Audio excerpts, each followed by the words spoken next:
Bismillahirrahmanirrahim.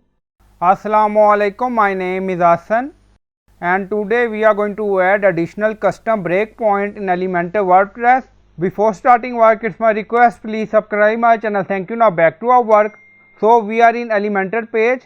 So click on it and we are in setting, and then you see site setting. So again click on it. Now site setting open, and then you see layout. So click on it. In layout you see multiple options, and then scroll down you see breakpoints. So click on it, and then you see active breakpoint, mobile portrait, landscape, tablet, wide screen. Now click on it. You see laptop. So you can select according to your requirement, and then you see mobile portrait, breakpoint, pixel. So you can add pixel according to your requirement, and then click on update. Your changes has been updated. So reload now and then click on close. So we are in Elementor page again, and then you see responsive mode. So click on it.